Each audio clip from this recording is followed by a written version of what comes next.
Bom dia a todos. Eu sou Patrícia Wieland, conselheira da Abdan, e tenho a honra de apresentar as palestras de abertura da Nuclear Trade and Technology Exchange 2021. Simultaneous interpretation to English is available. Please select the option at the bottom of this page. If you have any problems, please send a message via chat and the support team will assist you. Temos hoje aqui dois tópicos muito atuais e de grande interesse para o futuro da energia nuclear. Um deles se refere à cogeração e multiusos dos reatores nucleares, aproveitando o calor gerado, por exemplo, para dessalinizar a água do mar ou produzir hidrogênio. O outro tópico remete a uma outra área nuclear e como ela pode combater rápida e significativamente as causas da mudança do clima, prevenindo emissões de carbono. Faltam menos de 11 dias para a cúpula do clima global, a COP26, a ser realizada em Glasgow, na Escócia. De forma bem mais incisiva do que nas COPs anteriores, a Agência Internacional de Energia Atômica mostrará como as tecnologias nucleares contribuem para a redução das emissões de gases do efeito estufa e também para lidar com as consequências das mudanças climáticas. Para falar sobre os preparativos para a COP26 e posterior desdobramentos, eu gostaria de convidar o senhor Mikhail Chudakov. Ele é diretor adjunto e chefe de departamento de energia nuclear da Agência Internacional de Energia Atômica desde 2015. Essa palestra será ministrada em inglês e a tradução simultânea pode ser ativada na opção Interpretação de Idiomas, aqui embaixo, na tela. Se não estiver disponível para você, sinalize no chat para que a equipe técnica do evento o ajude. Mikhail, bem-vindo novamente à NT2E. A tela é sua para a sua apresentação. Muito obrigada. Muito obrigada, Patrícia. Prezados amigos e colegas, senhoras e senhores, como todos vocês sabem, estamos num ponto de transição no que diz respeito à produção de energia, à mudança climática e ao desenvolvimento sustentável. Como se precisássemos de mais lembranças disso, um relatório recente da Organização Meteorológica Internacional disse que está cada vez mais provável que ultrapassemos o limite de 1,5 graus Celsius de aumento da temperatura global em algum momento nos próximos 5 anos. Ou seja, temos pressa. Ao mesmo tempo, mais de 700 milhões de pessoas estão sem acesso à eletricidade e estão desesperadas para ter melhores condições de vida, coisa que ninguém pode negá-las. Estamos diante de um desafio duplo. A demanda por eletricidade aumenta, ao mesmo tempo em que temos que encarar o aumento das emissões de gás carbônico. Precisamos de energia limpa, sustentável e confiável, e em grandes quantidades. Por isso, precisamos de energia nuclear.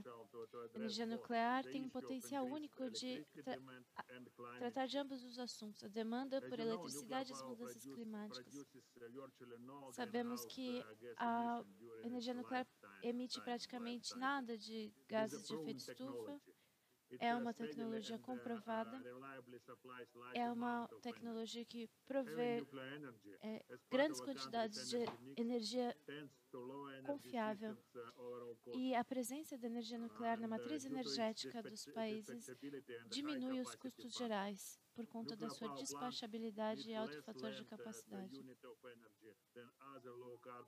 É uma energia densa que exige menos área por unidade de produção. Senhoras e senhores, até 2050 o consumo de energia global deve aumentar em 30% e a produção de eletricidade deve dobrar. Ainda usamos predominantemente combustíveis fósseis. Em 2019, a produção de combustíveis fósseis foi responsável por 63% da energia. Essa fatia da produção de energia não mudou muito desde 1980. A energia nuclear é parte da solução para a mudança climática. Os cálculos mostram que a energia nuclear evitou aproximadamente 78 gigatoneladas de emissões de gás carbônico ao longo dos últimos 50 anos.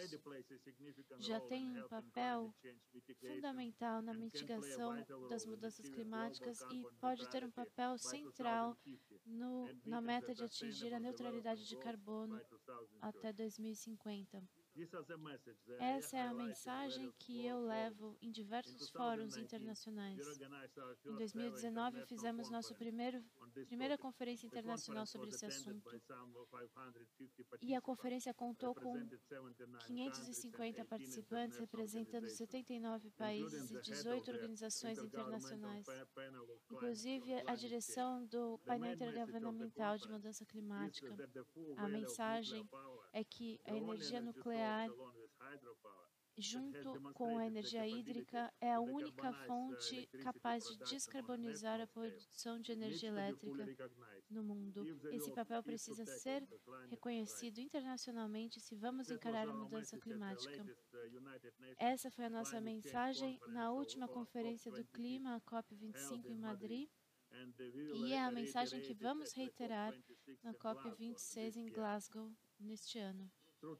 Através do treinamento, da assistência técnica e troca de informações, os Estados-membros têm a capacidade de construir sistemas de energia, analisá-los e planejá-los, identificar o papel das diferentes fontes de energia.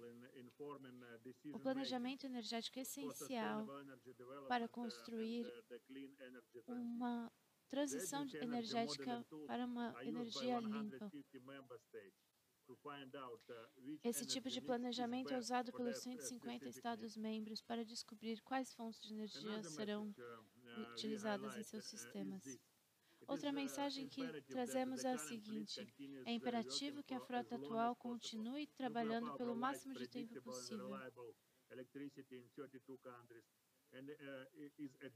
A energia nuclear é responsável por energia limpa e confiável em diversos países. Estender as operações da frota atual em 10 a 20 anos é uma das soluções mais eficientes em termos de custos para criar também sistemas de baixa emissão de gás carbônico. Isso permite que tenhamos também tempo para construir uma nova frota para um futuro de baixa emissão de carbono. Estamos criando programas de gerenciamento para poder ajudar todo o globo a atingir essa meta.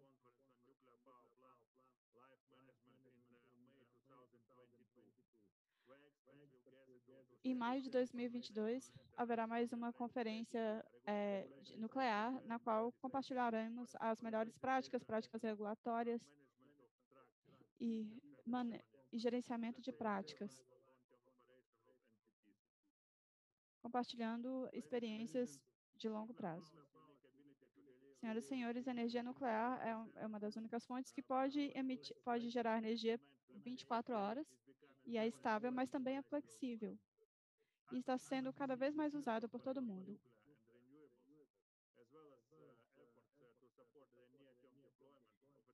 Estamos oferecendo ajuda e assessoria na implementação das usinas. Esse é uma parte importante do nosso foco. Outros usos para a energia nuclear, além de eletricidade, vão ajudar muito a indústria, como a dessalinização da água e a produção de hidrogênio. Insistimos que a energia nuclear deve estar sempre presente em lugares em que soluções energéticas são discutidas. Uma grande novidade está sendo os SMRs, os pequenos reatores modulares. Ele é uma boa solução para países em que o sistema interligado pode ser pequeno. E assim, o interesse nos SMRs está crescendo. E o mercado para os SMRs também está crescendo. Então, assim, os SMRs são interessantes não apenas para a questão climática, mas também para a expansão da geração de energia nos países.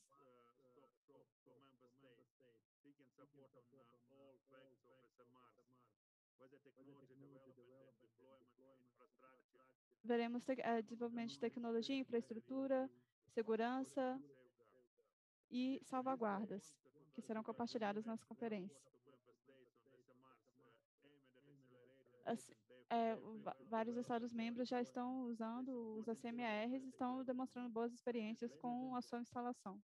Senhoras e senhores, outras aplicações de energia elétrica podem oferecer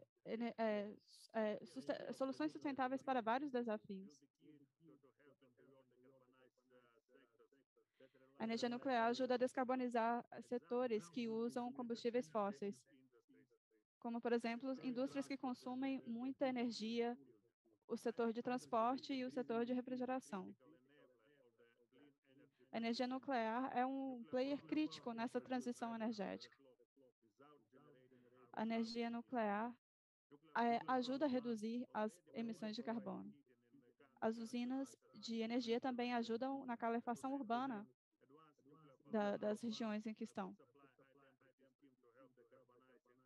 E elas também ajudam na calefação de países como a Rússia e a Suécia.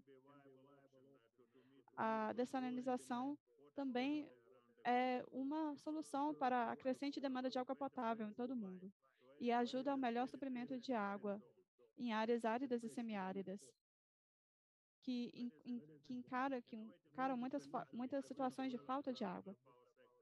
Muitas soluções são desenvolvidas no setor da energia nuclear, desde o processamento de urânio até novos designs de reatores. A construção, o descomissionamento e as novas abordagens regulatórias são parte disso. Agora precisamos aumentar a competitividade e a atratividade da energia nuclear. Esse é um grande objetivo. Como vocês sabem, que a Rússia começou a construir um reator rápido. E esse reator, ele é refrigerado por chumbo. É um reator experimental.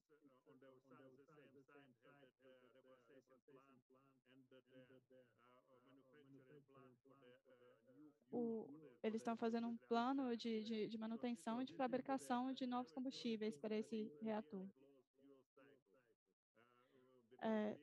O ciclo do combustível pode ser mais ampliado, porque eles também usam plutônio. E também usam a transmutação.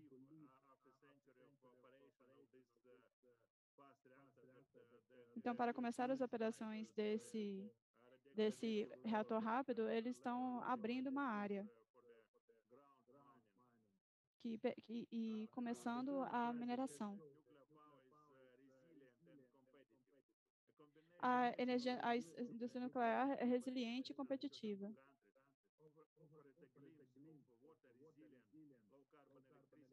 As experiências dos países membros oferecem uma visão sobre como o sistema nuclear funciona de forma resiliente e competitiva.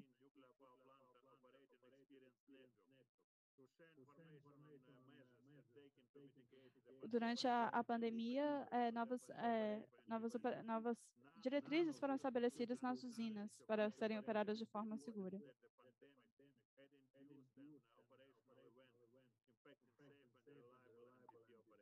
A pandemia acabou ajudando a serem criadas soluções para se operar os reatores de forma mais segura.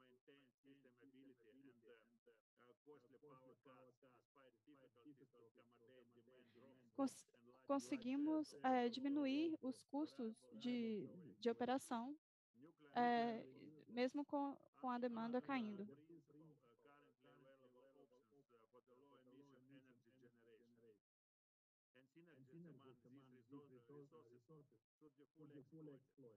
As demandas crescentes de energia exigem que as nossas fontes sejam extremamente utilizadas até o seu último potencial. Os Estados-membros buscam entender como a energia nuclear e as energias renováveis podem se complementar para uma transição à energia limpa. Senhoras e senhores, enquanto os nossos governos estão pensando as várias opções para a retomada econômica após a Covid-19, não podemos esquecer o papel importante que os programas de energia nuclear têm na produção de empregos.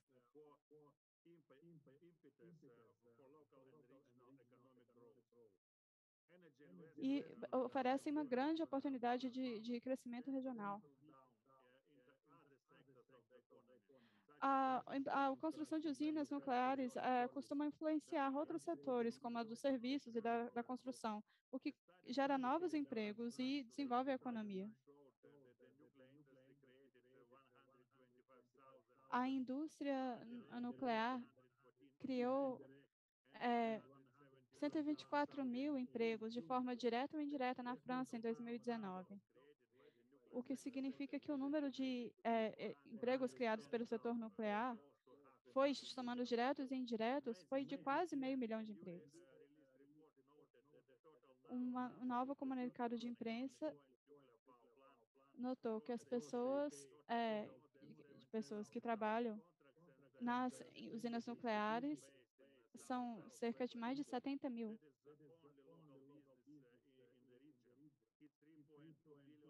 E as pequenas empresas nas regiões das usinas chegaram a triplicar seus negócios.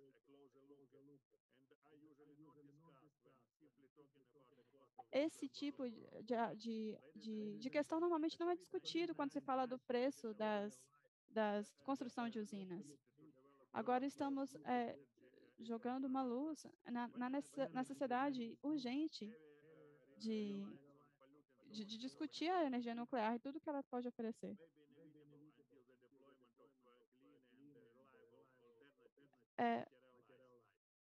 O uso da energia nuclear é imprescindível durante essa transição. E vemos agora uma nova oportunidade para a criação de novas medidas regulatórias e novas políticas. Nós observamos a resiliência da energia nuclear e ela é determinante no futuro da nossa sociedade. A energia nuclear tem capacidade de ajudar a realizar todos os objetivos, sendo uma fonte limpa. A transição para a energia limpa é um empreendimento sério. E a energia nuclear é extremamente transparente. Nós podemos garantir com a energia nuclear que nenhum país ficará para trás. E podem atingir uma zero emissões líquidas de carbono em 2050.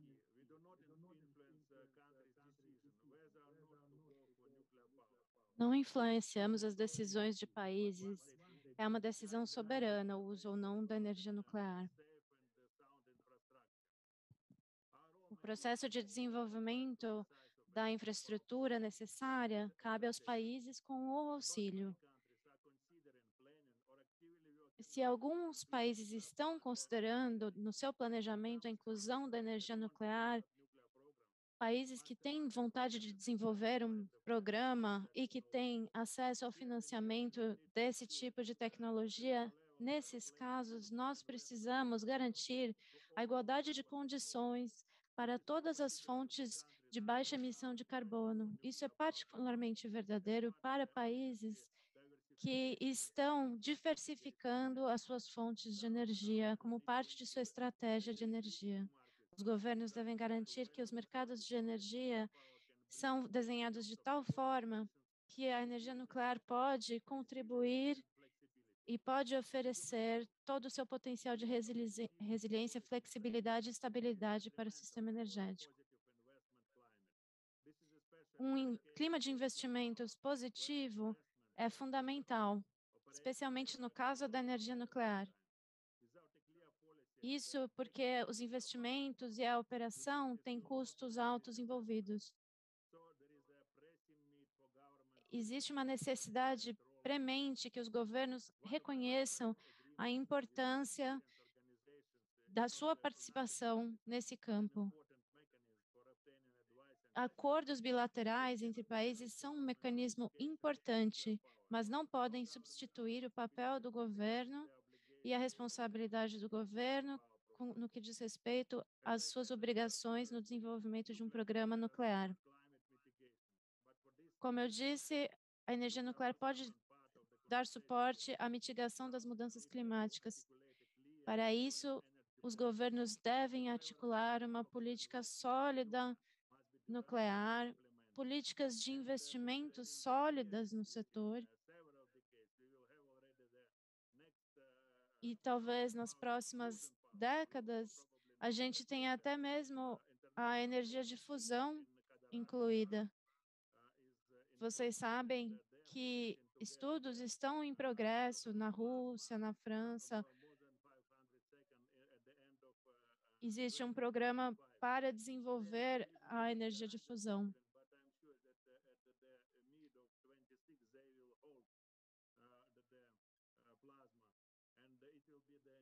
Então, essa será, quando chegar, uma nova era para a energia limpa, uma fonte praticamente limitada de energia. Talvez vocês já sabem que foi declarado um processo de estudo para a criação de fusão nuclear, um estudo de viabilidade. Temos, ao longo dos próximos anos, mais de 20 companhias diferentes dispostas e investindo bilhões de dólares na criação de um reator de fusão. Temos aí um caminho nos próximos anos desse trabalho de desenvolvimento.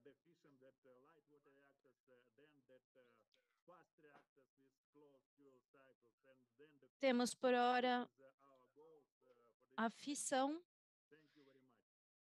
dos reatores leves e a fusão prometida. Muito obrigada a todos.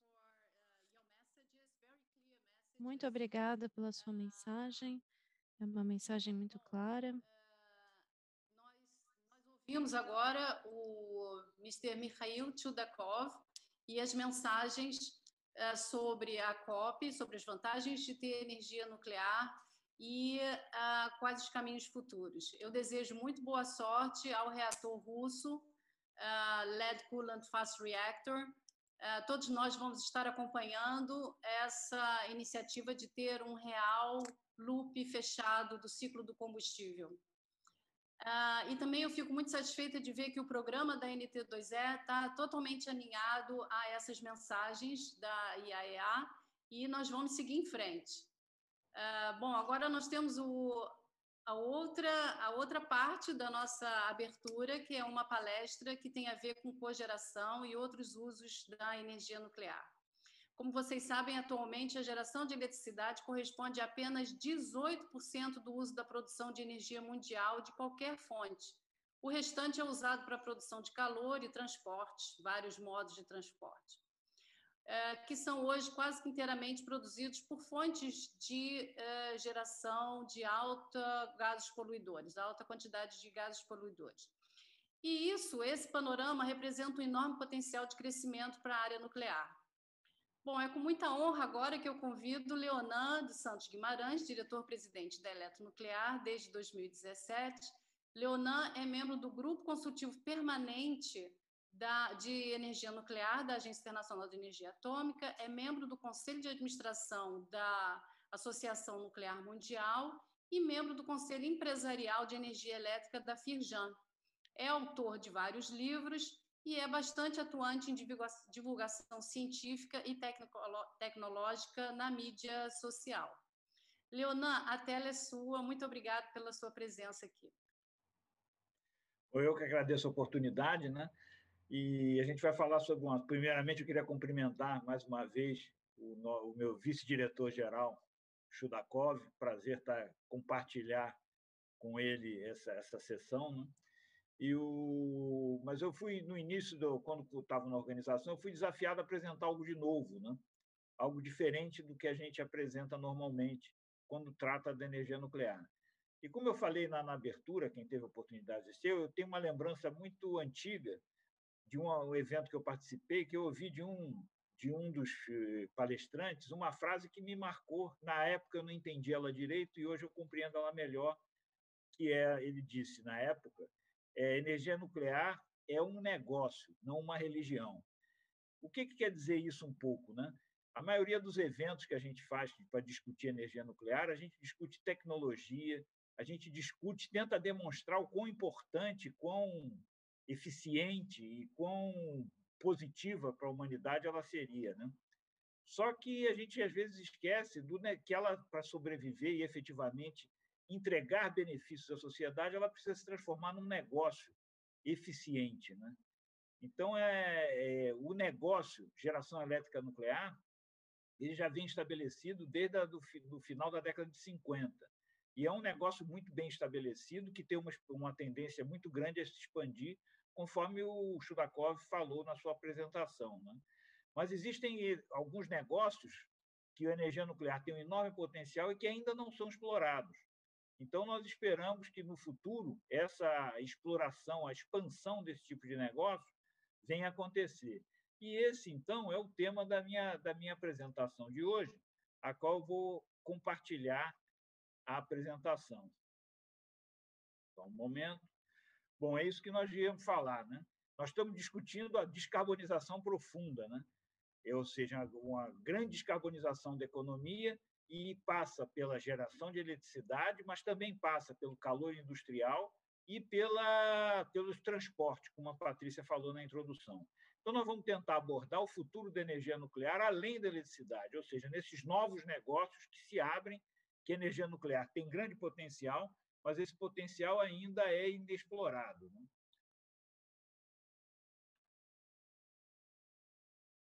E agora não está passando o slide. Bom, passou. Bom, como eu disse antes, né, o negócio de geração elétrica nuclear ele é muito explorado, ele é bem estabelecido e tem uma tendência significativa à expansão dentro desse contexto da descarbonização, né? Como ele corresponde a cerca de 11% da geração elétrica mundial e é utilizado por 33 países, né, com 443 usinas em operação, né? Então, esse negócio é bem estabelecido e tem uma tendência grande de expansão dada a próprios objetivos da descarbonização. Bom, e aqui no Brasil nós tentamos ser o mais eficiente possível nesse negócio, o que se reflete nos fatores de capacidade da nossa central de Angra dos Reis, que são bastante significativos, né? Respeitáveis. Eu ressalto o ano de 2019, foi um ano particularmente importante para nós, na medida que foi o fator de capacidade recorde atingido pela central, onde Angra 1 atingiu um fator de capacidade de quase 100%, mais de 98%, e no ano de 2017, Angra 2 chegou num fator de 97,5%, né? Ou seja, isso é um sinal do desenvolvimento, da eficiência do negócio, mas também da segurança, pois alto fator de capacidade é um indicador muito correlato a alto nível de segurança, na medida que, se você tem grande disponibilidade, significa que a planta vem operando em segurança, porque qualquer desvio de segurança tira ela de operação e reduz o seu fator de capacidade. Mas, quando a gente fala em aplicações não elétricas, né, nós estamos falando em soluções de aproveitamento, tanto do calor também gerado pela energia, o aproveitamento direto do calor, como também para esse aproveitamento direto do calor, ele pode ser usado em diferentes processos industriais, mas também ele pode ser usado em duas aplicações bastante importantes e bastante realçadas nos últimos tempos, que é a dessalinização de água do mar e águas salobras e a produção de hidrogênio, né? Quer dizer, esses produtos, esse calor gerado, pode ter uma ampla faixa de aplicação em diversas indústrias e no transporte. Uma aplicação de grande relevância é a dessalinização, né? que ela já se demonstrou uma opção viável, né? Em locais onde existem carência de água e desenvolvimento de sistemas de distribuição disponíveis, né? E ela é talvez a aplicação não elétrica mais antiga e mais testada na indústria nuclear, onde se tem o exemplo do o reator russo BN-350, que operou, de Akhtal, que operou no Cazaquistão durante várias décadas, produzindo água numa região onde existe uma forte carência desse insumo básico para a vida, né? Também existe uma significativa experiência operacional de mais de 200 reatores ano, ganhas aí através no Japão, na Índia, no Paquistão, nesse fornecimento de dessalinização de água salgada, se usando exatamente aí nesse caso se usando vapor e eletricidade de origem nuclear. Outra aplicação de grande potencial que vem sendo discutida fortemente em todo o mundo é o uso do hidrogênio como vetor energético, né? O hidrogênio, ao mesmo título de eletricidade, é um vetor energético que pode ser produzido pela indústria nuclear, como já existem alguns projetos experimentais em operação em vários locais do mundo, inclusive na própria central nuclear Almirante Álvaro Alberto, em Angra, nós temos um projeto de produção de hidrogênio que é um subproduto de um processo industrial realizado nas usinas, e esse projeto é feito em conjunto com a Furnas, a nossa co-irmã da Eletrobras, e com esse aproveitamento, e eu acho que vai ser algo bastante promissor, mas as possibilidades do uso do hidrogênio, ele não se limita ao uso direto do hidrogênio, né, como combustível. Ele também se usa na produção de combustíveis sintéticos, né, produção de amônia como fertilizante, a produção de metais especiais, ou seja, existe uma série de empregos do hidrogênio que tem demonstrado, tem se potencializado em todo o mundo, especialmente com o crescimento das energias renováveis, com uma fórmula de acumulação de energia intermitente, mas é um campo de negócio bastante significativo a ser desenvolvido pela indústria nuclear mundial. Quer dizer, esse espectro, né, da cogeração, ele é bastante variado dependendo do tipo de reator, em particular da temperatura de operação dos reatores, né? As opções dependem da tecnologia, do tipo do reator, do tipo de combustível e do nível de temperatura que esses reatores operam. Isso vai desde da baixa temperatura associada ao aquecimento residencial, passando pela destilação de água do mar, pela produção de petróleo e chegando até a produção de vidro, né? Que são usos de temperaturas mais elevadas, né? Isso cria um mercado bastante promissor para os reatores de alta temperatura, que é uma tecnologia já conhecida, já testada a nível de protótipo, que está sendo reestabelecida com os avanços tecnológicos da época dos primeiros protótipos dessa área em diversos países no mundo. Quer dizer, não podemos esquecer, né, das outras aplicações da energia nuclear que vão da indústria, da hidrologia, da mineração, na agricultura e produção de alimentos, na medicina, que são objeto de, inclusive, mesas de debate específicas aqui desse evento, na arte, no meio ambiente. E agora o que eu gostaria de ressaltar, a exploração espacial, que é alguma coisa também em renascimento muito acelerado, e é o papel das baterias nucleares, que são bastante importantes hoje já, lembrando sempre que o Curiosity, o rover que anda passeando por Marte, ele é movido por RTGs, dispositivos chamadas baterias nucleares, ou dispositivos de geração de energia diretamente pelo decaimento de radioisótopos específicos para essa aplicação. Um outro aplicação que ainda não foi explorada, mas vem sendo pesquisada, particularmente na Rússia, né, é a exploração dos leitos submarinos, não só para a produção, para a propulsão de submarinos e navios de superfície, mas também na indústria de óleo e gás e também numa previsão futura de uma exploração mineral dos solos oceânicos a ultra altas profundidades, por exemplo, no nosso caso, na exploração do pré-sal. Quer dizer, essas tecnologias não elétricas, aplicações não elétricas, né, já existe uma experiência já há algum tempo, né? Ou seja, desde 1956, a usina de Calderhall, uma das primeiras usinas de geração comercial de eletricidade nuclear, já fornecia calor para uma planta de processamento de combustível, né? E também, conforme já citado, a central de Akhtal, no Cazaquistão, provendo uma quantidade bastante significativa de água fresca, água potável por dia. E também existem outras atividades mais recentes, como a central de Bruce, no Canadá, que usa calor para a produção de água pesada, são reatores de água pesada e consumidores desse insumo, né?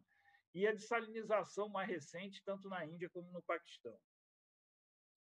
Quer dizer, hoje, né, existem cerca de 69 reatores em operação, com mais de 750 reatores ano de experiência em diferentes países, seja para dessalinização, seja para aquecimento residencial, ou seja para calor de processo, né?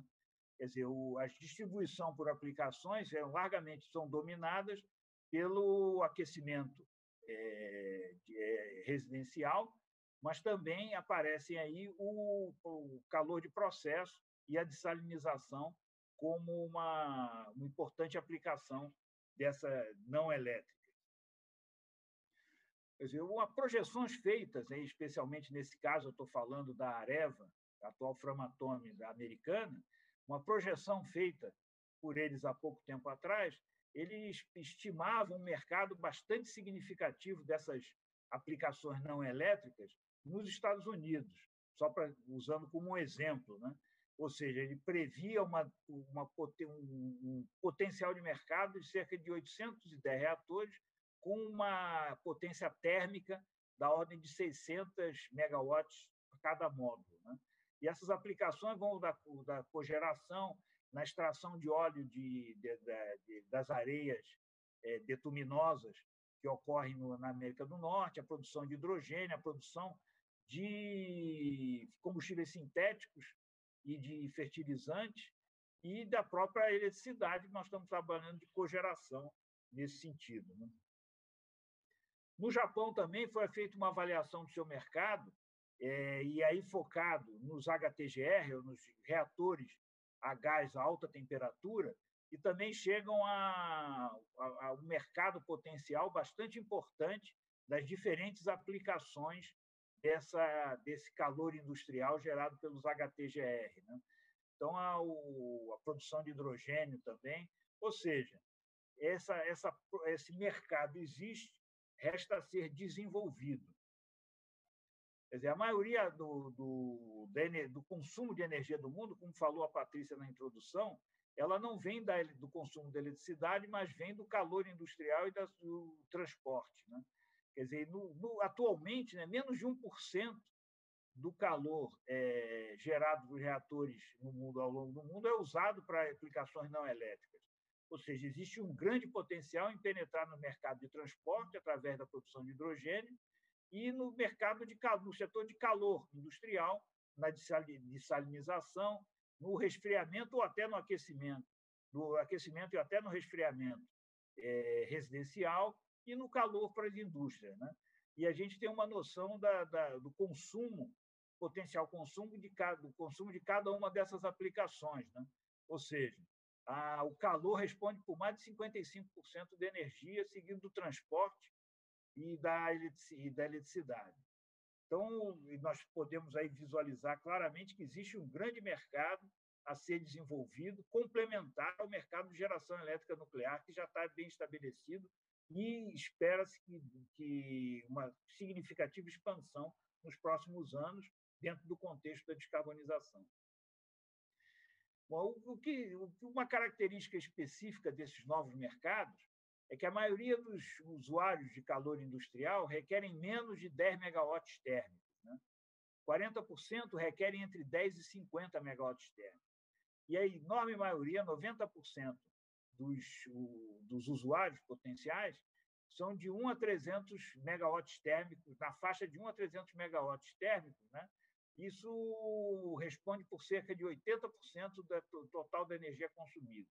E aí vem uma grande constatação importante que alavanca um novo mercado de usinas. A própria natureza do mercado de calor industrial ela é muito fragmentada, diferentemente do mercado de geração elétrica, que favorece grandes blocos de energia na busca dos ganhos de escala, né? Então, ela é muito bem adaptado, essas aplicações, aos SMR, ou seja, os pequenos reatores modulares, né? Quer dizer, os usuários individuais desses processos intensivos em energia, né, que são a dessalinização, petroquímica, aquecimento, né, eles cobrem a maior porção do mercado de calor industrial, com requisitos de até 1.000 megawatts térmicos, e excepcionalmente mais. Ou seja, também existe a possibilidade de cogeração em grandes reatores, se a gente estiver pensando em parques industriais projetados em torno dessa fonte de geração de energia, tanto elétrica quanto térmica, abastecendo esse parque industrial.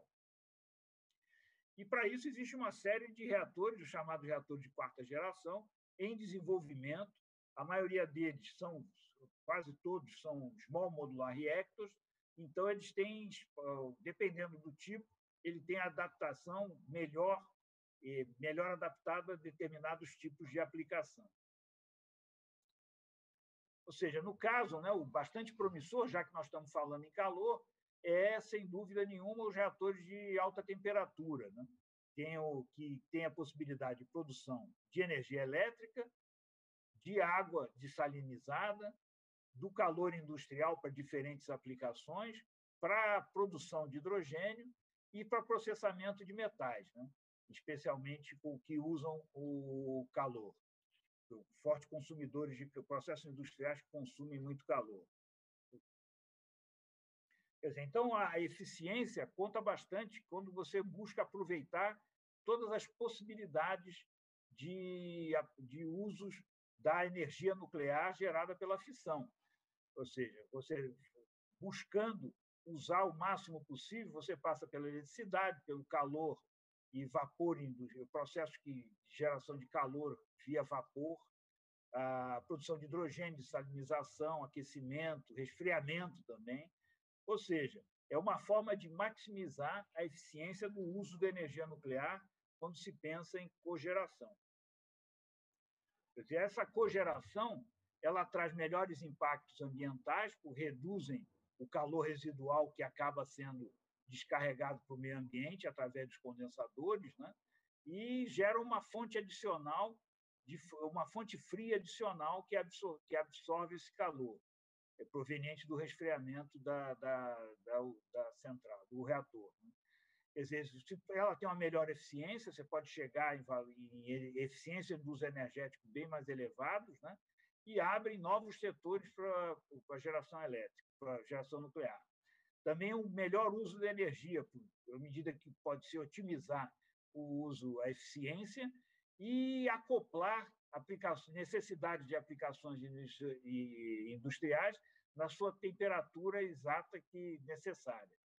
E, por fim, uma melhor flexibilidade, né, para o futuro planejamento energético, na operação das usinas nucleares e da própria rede elétrica, e diversificando as saídas de energia geradas.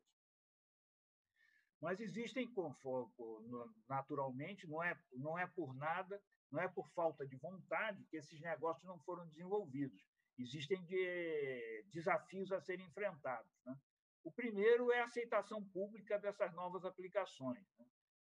O outro aspecto é a política nacional, né? A vontade política, o compromisso do governo no desenvolvimento dessas aplicações, aspectos ligados à regulamentação local, nacional, incluindo aí os temas ligados a licenciamento em especial, a disponibilidade de recursos humanos qualificados, que abre-se novas áreas, novos tipos de desenvolvimento, novos equipamentos, não?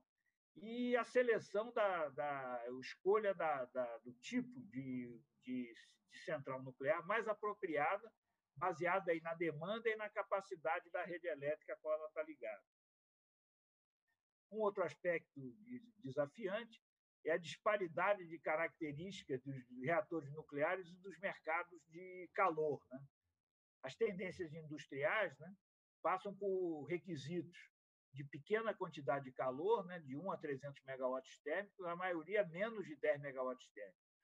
Quer dizer, os potenciais consumidores, eles até estão dispostos a comprar calor, a energia térmica, mas não tem muita condição de suportar o risco de construir as usinas nucleares que poderiam atendê-los, né?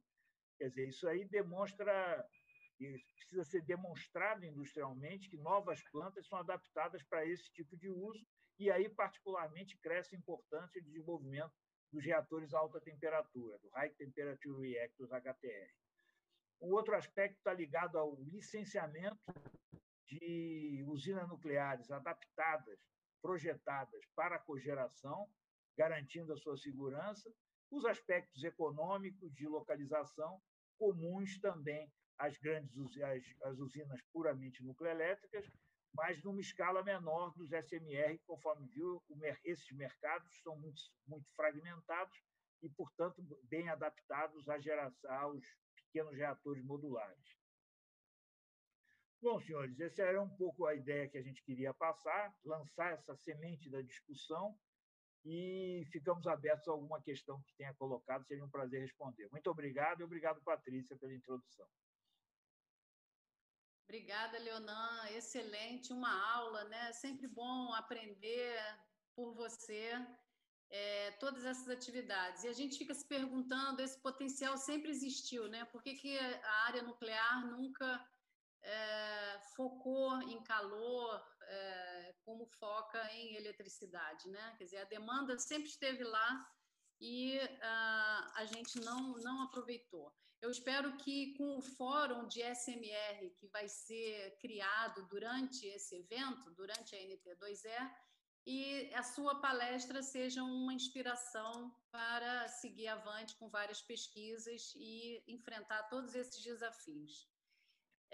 E eu gostaria de fazer... Por favor. Isso foi uma pergunta? Por que não? Eu posso tentar responder. Na verdade, a pergunta seriam os desafios para fazer tudo isso acontecer, e você já explicou quais são os desafios.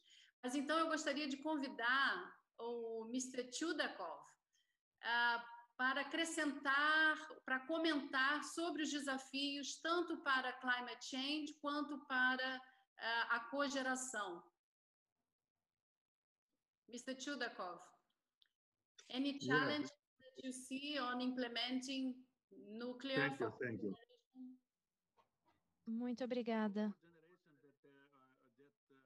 Na cogeração, o Leonan fez uma apresentação excelente. A gente pode ver todos os desafios que a gente tem.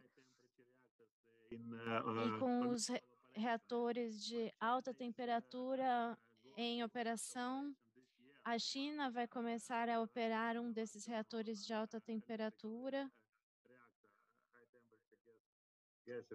Esses reatores de alta temperatura. E vamos saber se os parâmetros são altos o suficiente para começar a produção de hidrogênio. Vamos ver o que eles decidem a respeito da dessalinização. Foi uma excelente apresentação. A menção do Leonan, a experiência de dessalinização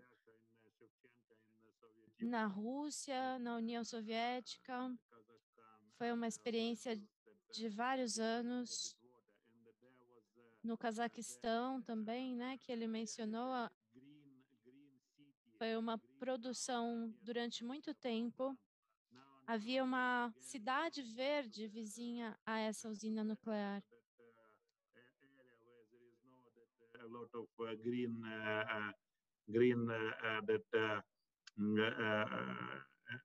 Trees and other things that É uma área, de fato, onde houve uma longa história de produção. Então, pudemos aqui ver os desafios retratados e o passo a passo que temos a seguir para superar esses desafios. O Lanan, ele é um membro da nossa equipe que nos aconselha nesse sentido e das necessidades que temos nesse sentido. Muito obrigada. Realmente, as outras questões estão aparecendo aqui e a gente tem uma pergunta com relação à demanda para veículos elétricos, que vai crescer muito, principalmente com os projetos da Tesla, e eu vou incluir até aqui também a demanda por data centers, né, que também vai incluir bastante. Como suprir tal mercado do setor de transporte e também data centers. Eu acho que isso a gente vai ver durante o evento, mas se Leonan tiver alguma palavrinha com relação a isso. Não, eu queria, antes de falar sobre isso especificamente, eu queria responder a sua pergunta inicial, né? Por que isso não foi desenvolvido ao longo do tempo e a energia elétrica, a geração nuclear elétrica que foi desenvolvida como um negócio? Né? Mas a resposta eu acho que ela é simples, mas ela é bastante importante a compreensão. Na realidade, essas aplicações se abrem como um mercado para energia nuclear na medida que o uso de combustíveis fósseis fica restrito, porque questão de custos e adaptabilidade, modularidade, a geração de calor industrial via combustíveis fósseis é mais barata no contexto do passado, e isso está se modificando na medida que a gente está no processo de descarbonização. Quando você entra com o processo de descarbonização, você abre esses mercados de uma forma bastante mais significativa, né? Por exemplo, no caso da dessalinização, como o Mikhail falou anteriormente, né, a Rússia, né, na época ainda da União Soviética, acumulou uma grande experiência na produção com resultados extremamente positivos. Mas, por exemplo, nos países árabes do Golfo, nas Ilhas Canárias, são locais onde existem as maiores plantas de salinização do mundo e são todas a combustível fóssil. Agora, dentro de um contexto de descarbonização, isso terá que mudar, terá que evoluir. E aí se abre esse novo nicho. Né? Quando fala nos carros elétricos, né, no crescimento dos carros elétricos, esse, sem dúvida nenhuma, é um grande desafio, né? Que não faz sentido ter um carro elétrico alimentado a eletricidade gerada por combustível fóssil. Né? Isso parece um pouco um contrassenso. Né? Mas o ponto é, qual combustível fóssil qual carro elétrico vai predominar, quais tipos de carro elétrico vão predominar? Hoje, o carro elétrico predominante é aquele que você dá carga na tomada diretamente. Mas existe, você carrega baterias, né? O carro elétrico alimentado a baterias que necessita periódicas recargas. Né? Mas existem outros outros modelos de carro elétrico que ainda não têm o mesmo crescimento, a mesma expansão, porque implica em tecnologia mais sofisticada, que são os carros elétricos a célula de combustível a hidrogênio. E aí aparece o hidrogênio. Né? Ou seja, o mercado do hidrogênio também pode ser aplicado nos transportes, não só sobre a sua queima direta, sob a forma de gás, mas também na alimentação de células a combustível. Então, eu acredito que deve haver, no futuro, uma convivência, vamos chamar assim, de carros elétricos movidos a bateria e carros elétricos movidos a célula de combustível a hidrogênio. Então, nisso aí é extremamente positivo, porque o nuclear contribui para ambas as soluções, e a contribuição do nuclear virá a ser muito importante. Excelente. Apareceu aqui uma outra pergunta, que é com relação à cidade do Rio de Janeiro, cuja economia é fortemente baseada em royalties do petróleo. Como introduzir nuclear nessa cadeia de produção de calor e eletricidade? Ou seja, estimular o governo do Rio nisso. Você da Firjan, vamos lá. O Rio de Janeiro é uma condição bastante interessante, né, que a gente às vezes não percebe. Que o Rio de Janeiro é a capital da energia do país, é óbvio, que é o maior produtor de óleo e gás do país, né, com grande diferença. Né? Mas a gente esquece que a indústria nuclear no Brasil ela é pequena, né? Ela é relativamente pequena. Mas, quando a gente pensa no estado do Rio de Janeiro, essa indústria nuclear não é pequena, não. Ela é bastante significativa.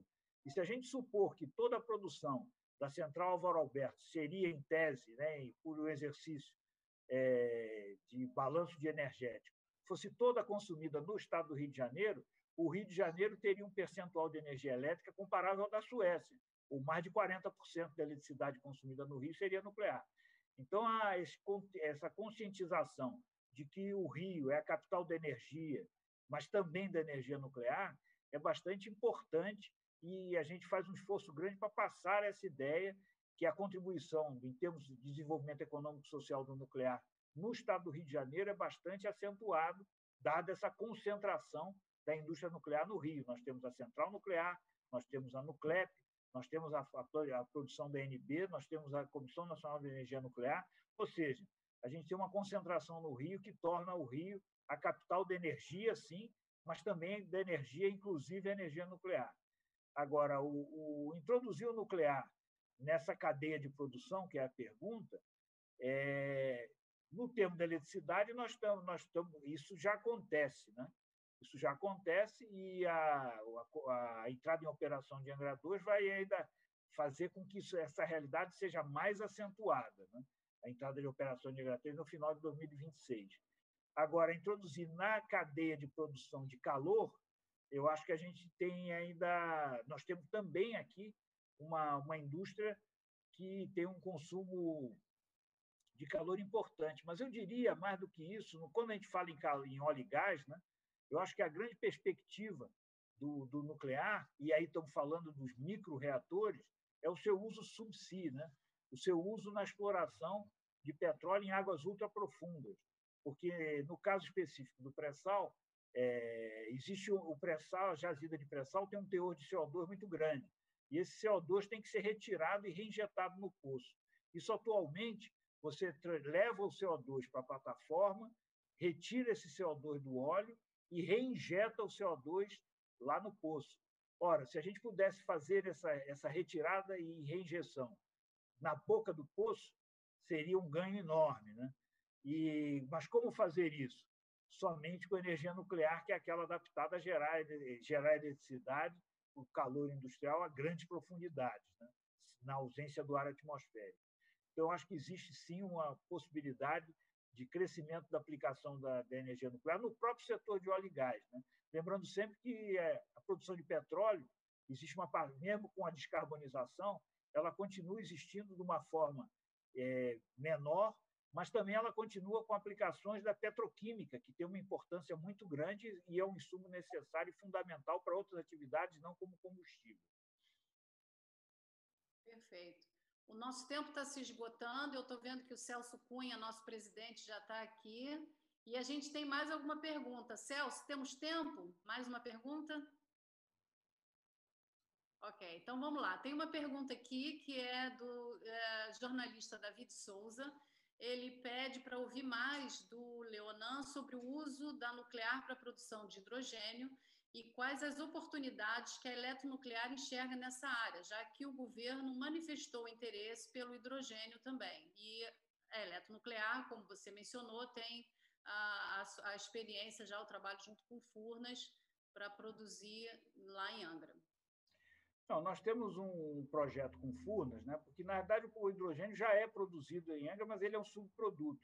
Ele é subproduto de um processo usado para tratar a água do mar de resfriamento dos condensadores para evitar a incrustação nesses condensadores, né? Então, o processo de tratamento dessa água do mar, que ela tem que ser tratada e depois retornada ao meio ambiente nas condições em que ela foi coletada, ele gera hidrogênio como um subproduto, né?